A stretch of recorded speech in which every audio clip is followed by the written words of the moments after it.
Surat Qul Huwallahu Ahad. Paling gampang. Ayat pertama, kedua, ketiga, keempat itu semuanya sama dengan surat Asy-Syura ayat 11. Katakanlah hanya dialah yang ahad. Ahad itu gak bisa kita bayangkan. Cukup kita katakan dia esa, dia tunggal. Ahad itu artinya dia hanya sendiri. Dulu dia sendiri, sekarang dia masih sendiri. Maka adanya kita tidak menambah wujudnya. Qul huwallahu Allahus samad. Imam Fakhruddin Ar-Razi dalam kitab Ta'sisut Taqdis menerjemahkan Allahus samad artinya Allah ini diperlukan oleh semua apapun wujud di alam semesta. Itu Allahus samad.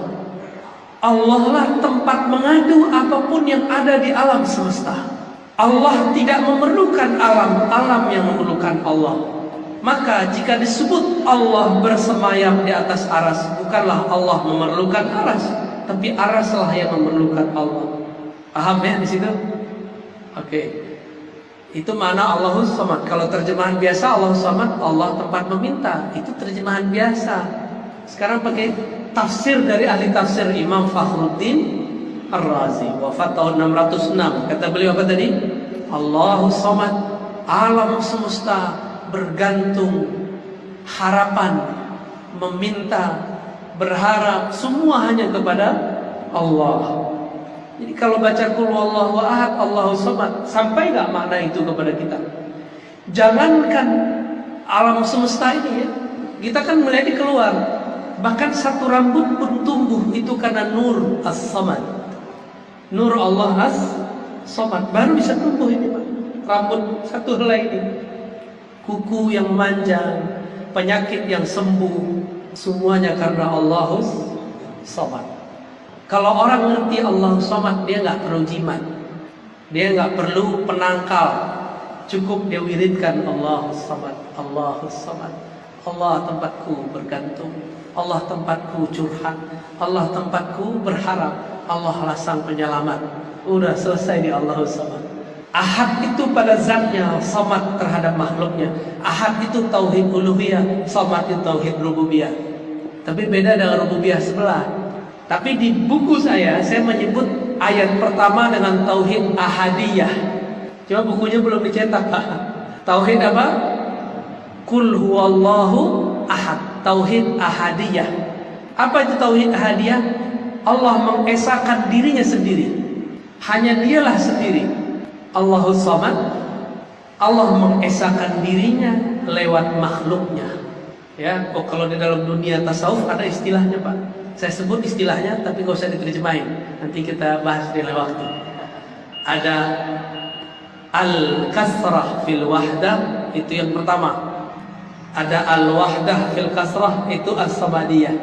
Tahu artinya gak? Gak tahu ya? Ya, kita tahan itu maknanya. Lam yalid walam yulad. Apa makna lam yalid walam yulad? Itu yang disebut tanzih. Jadi ustaz nih dongeng menurut saya. Enggak, dalilnya di Qulhu. Tadi kan versi sulitnya, sekarang versi mudahnya. Jadi Bapak belajar tauhid cukup ingat Qulhu. Qul huwallahu. Ayat ketiga lam yalid walam yulad, tidak terlahirkan, tidak dilahirkan. Ini langsung turun dari langit atau lahir ini? Lahir, benar. Langsung besar ini atau dulu kecil dulu? Beneran. Jangan-jangan kalau dari maknya begitu tuh gedenya. Lahir mati maknya. Sebesar ini. Orang tua kita disebut dengan sebab dalam bahasa akal. Akal kita menyebut sebab. Bahasa Al-Quran, ya, al-walad. Anak itu disebabkan oleh orang tuanya. Maka lam yalid, Allah tidaklah menyebabkan atau disebabkan. Allah tidak butuh sebab dan disebabkan, enggak. Tapi dialah pencipta sebab. Nah itu yang benar kan. Jadi Allah itu perlu ada kronologis enggak menciptakan alam? Enggak perlu, suka-suka dia aja. Suka-suka Allah. Jadi Allah ini enggak boleh diatur-atur.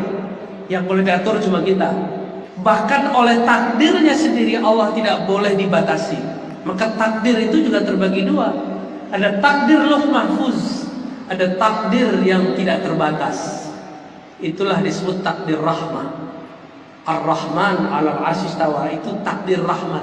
Seharusnya orang masuk neraka, nggak jadi karena dia cinta kepada Allah dan Rasul, diselamatkan sebelum wafatnya. Yang ayat terakhir apa? Lam yakul lahu, tidak ada yang setara, sekufu. Tidak ada yang setara dengan Allah. Berarti tiada yang serupa dengannya. Sama dengan tadi, adamut tasbih. Tidak ada yang serupa. Maka kata Imam Malik, Imam Ahmad, termasuk Imam Syafi'i, Sufyan Ats-Tsauri, Sufyan ibn Uyainah, mereka sepakat dengan satu kalam. Ini kalam salafus saleh. Mahma tasawwarta bibalik fallahu bikhilafi dzalik. Apapun yang kau bayangkan tentang Allah, Allah Maha Suci, Maha Hebat, Maha terbebas dari semua bayanganmu. Kita bayangkan Allah, wah Allah nggak begitu. Ya, coba kalau matanya dipejam, terbayang apa? Allah gelap. Allah bukan gelap. Terbang cahaya, Allah bukan terang yang itu.